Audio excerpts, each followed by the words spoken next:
Hi everybody, good evening, good evening. Welcome back to a brand new video and welcome back to my channel. Anyway, um it it is time for another ghost train story, to put on the Travel Channel. Um the the Travel Channel company is going to be in charge of putting this on the Travel Channel. This book is written by Tony Reevy. Um, um, uh, this book is written by Tony Reevy, and this book is written by Tony Reevy, and the ghost train story that I'll be telling you guys about and telling the story of is a ghost train of Delton, Georgia. Ghost train of Delton, Georgia. Um, um, the the accent ghost story takes place during um um uh in 1881 the ghost train story takes place in 1881, and so so after this I am going to show you guys another example from the previous TV show that they used to have on the Travel Channel, Haunted Hotels, and it will give you an idea and it will give you an example of how ghost trains should look like on the Travel Channel when you guys put it on there. Okay. So Ghost Train of Delton, Georgia. The accent ghost story comes from an old railroad magazine and apparently caused a great deal of discussion among Western and Atlantic Railroad workers. During 1881, the the um the Western and Atlantic Railroad scene of the famous locomotive and chase between the General and the Texas during the Civil War is now part of the CSX. A mystery apparition was seen one night recently. The narrator was walking the track at night of the Western and Atlantic Railroad about 2 miles from Delton when he discovered the headlight of a locomotive approaching around a curve. Strange to say, he heard no noise as the train speedily on. Presently, he stepped from the track and waited for it to pass. No noise attended the engine's approach. As she came opposite, he noticed that the whole machinery had a ghostly phantom-like appearance. At the trottles stood a pale, wild-eyed engineer, while a specter-like fireman was pulling the bell rope, but no sound came from the bell. All this he observed as the train rushed past him like a shadow. It is interesting that this ghost train appeared along the route of the great locomotive chase. Maybe the Western and Atlantic ghost train was a folklore echo or physic echo of that tragic, heroic, and emotional Civil War drama. Anyway,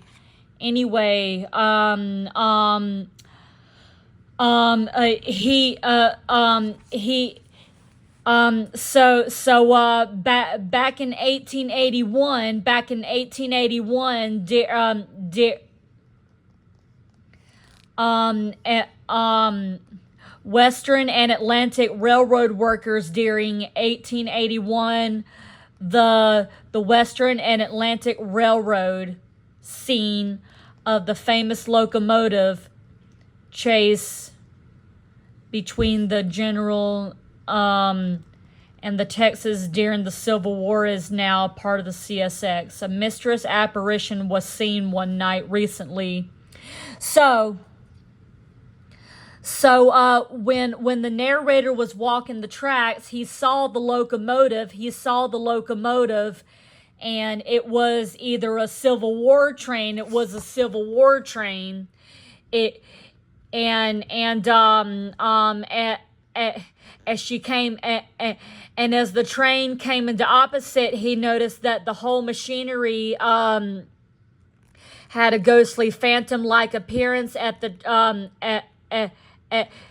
throttle stood a pale, wild-eyed engineer, while a specter-like fireman was pulling the bell rope. But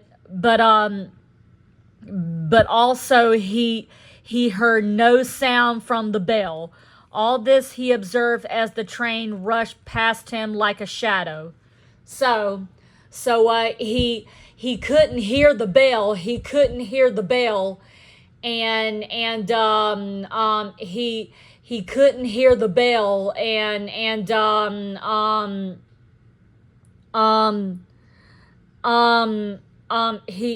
couldn't hear the bell, and so the train rushed right past him like a shadow. And this occurred in 1881 in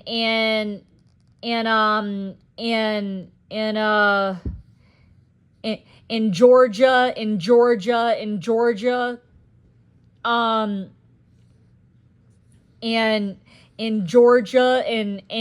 in Delton, Georgia. So that's where it happened, okay?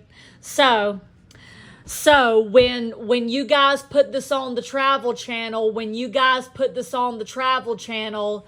please include this episode and please include this story, and let the story go back in time to 1881 and let it be let it be in Delton, Georgia, okay? All right? So now I'm going to show you guys an example from the previous TV show Haunted Hotels,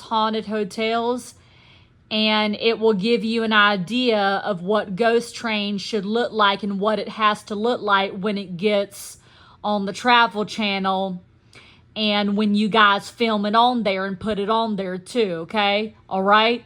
So anyway, here's Haunted Hotels, you guys, okay? So here it is.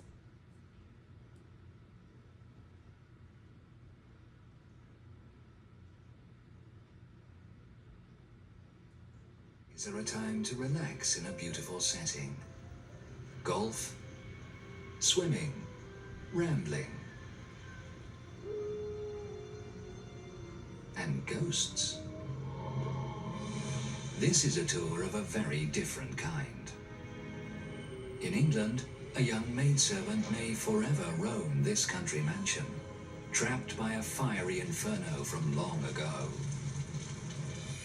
In the American South, this bed and breakfast is said to be home to a murderous spirit who lingers at the site of her unspeakable crime. There are some spirits that consider you an uninvited guest, and sometimes they let you know it. And in New England, peering eyes from beyond keep watch as guests pass through their former home.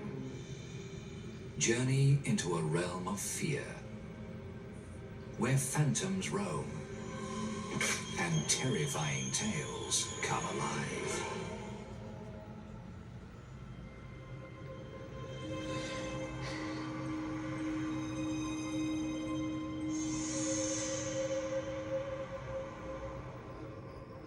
When checking into a haunted hotel, double occupancy can take on a whole new meaning. On the New England coast in Newport, Rhode Island, magnificent mansions line the Ocean Drive, each one just a little larger than the next. Off this coast road is one of Newport's most refined houses, the Inn at Shadow Lawn. The inn features 8 elegant guest rooms, decorated in the style of the Victorian era. Here, the ghosts of those who lived and died long ago may still wander. And according to some, other phantoms keep watch. Some of them are very unhappy that we're here. The story of one troubled spirit goes back to Victorian times. In 1856, a wealthy man named Hamilton Hoppin built the home on the outskirts of town. The house is one of the first Italianate stick-style houses to be built in the United States. This rarity helped make Shadow Lawn much admired. Hamilton Hoppin may have enjoyed showing off his fine house a little too much, lording it over his younger brother Thomas. What would you like me to do about that? Jealousy eventually drove the two brothers apart, but perhaps not forever. A century after both brothers had died, the innkeepers conducted a fruitless search for a picture of Hamilton, the house's original owner. But they were able to acquire a painting of the younger brother Thomas, which they hung prominently in Shadow Lawn. It's right on the staircase as you go in. It's quite impressive. He looks like he owns the world, not to mention the Inn at Shadow Lawn. Perhaps the painting awakened a long-dead rivalry. The innkeepers believe that at the very moment the image of Thomas was hung on the wall, Hamilton Hoppin sent an angry message. When we put his picture up, all the clocks in the house turned back an hour. It was uncanny. Unbelievable. Every single clock in the house. To me, it seemed like going back in time. The managers quickly discovered that Hamilton and Thomas had never settled their differences. There was a very heaviness to the room at the time, and we felt the coldness.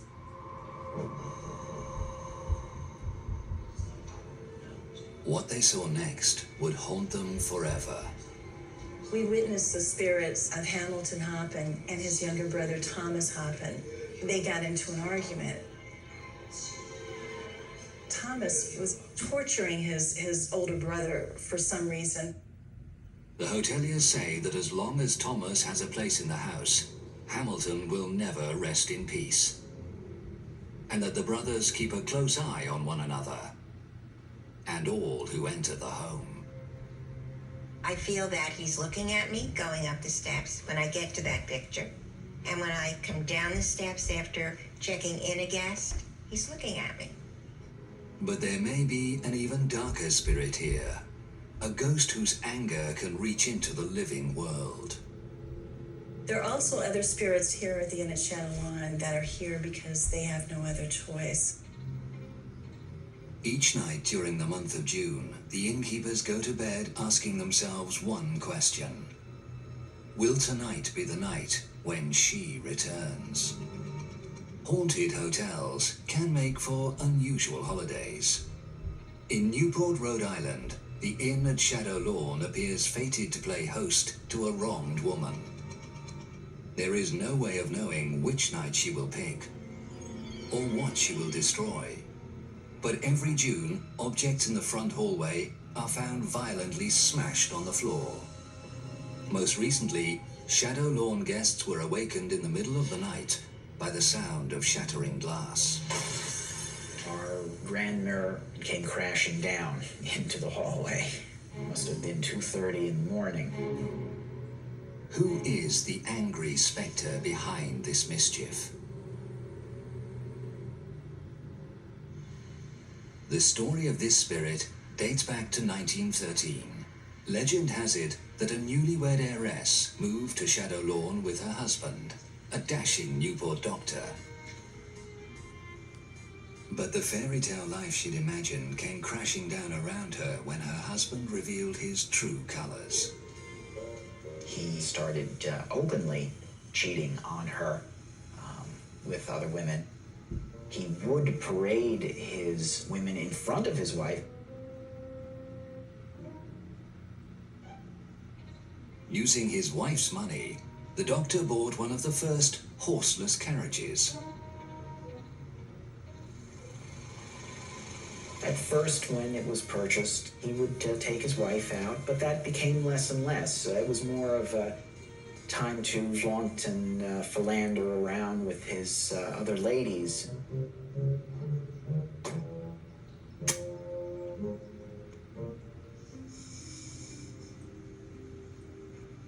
The home where the newlyweds were meant to grow old together became a cold and lonely place, and the lady of the house began to change.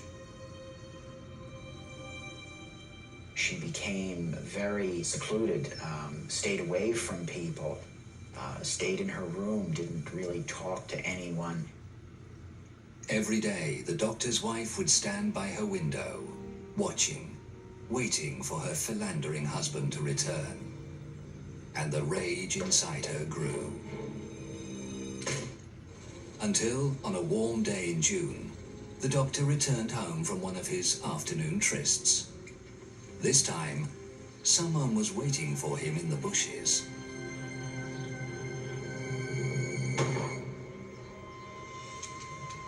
An unseen assailant gunned down the doctor. Literally out of the blue, out of nowhere, he was shot to death. No one who knew the couple had any doubt as to who his killer was. The doctor's wife was charged with murder.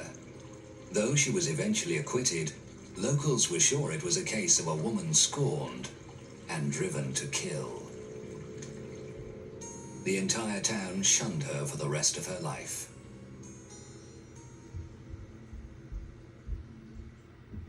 The innkeepers believe that each June she returns to Shadow Lawn to tell her side of the story, that the doctor left her no other choice.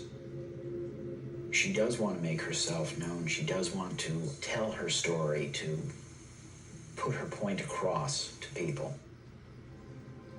So when antiques come crashing down in the front hall, the innkeepers see it as her way of striking back at those who would judge her. Because I'm sure she did love him, there must have been a tremendous amount of guilt. There are guests who have been startled by a shadowy figure by the bedroom window, staying up late. In the room that she does inhabit, lights have remained on, possibly waiting for him to come home. The innkeepers believe it is the doctor's wife, hoping against hope that her straying husband will finally come home to her. And every June, it seems she almost gets her wish.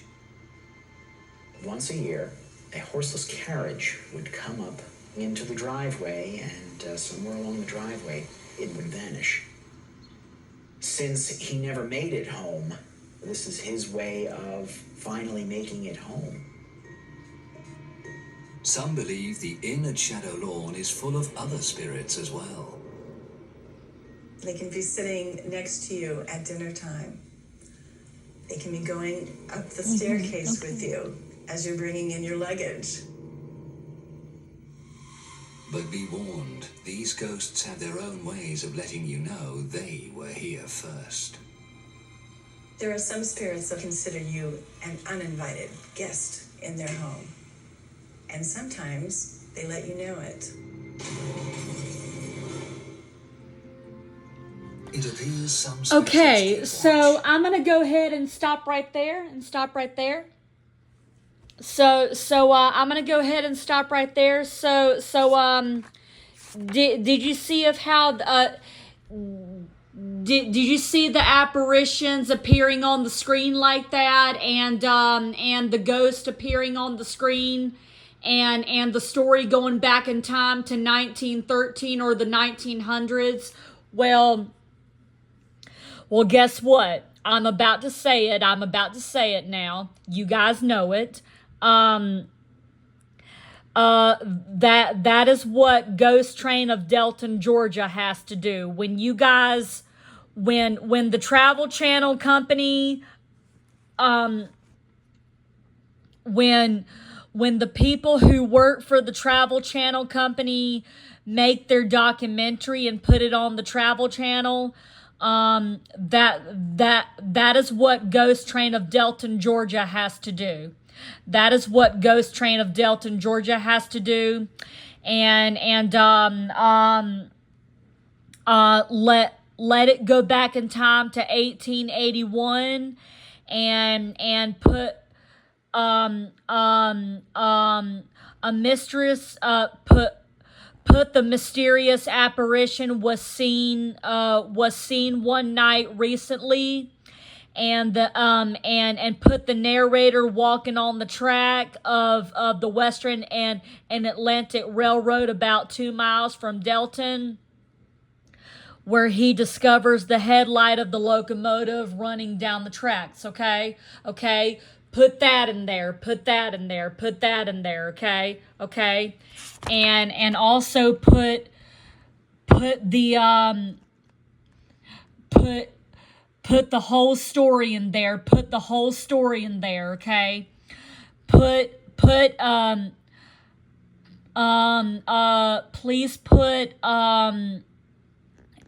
as she came opposite, he noticed that the whole machinery had a ghostly phantom-like appearance. At the throttle stood a pale, wild-eyed engineer, while a specter like fireman was pulling the bell rope, but no sound came from the bell. All this he observed. He observed as the train rushed past him like a shadow. So yeah, without further ado, put that on the Travel Channel. Put that being shown on the Travel Channel, and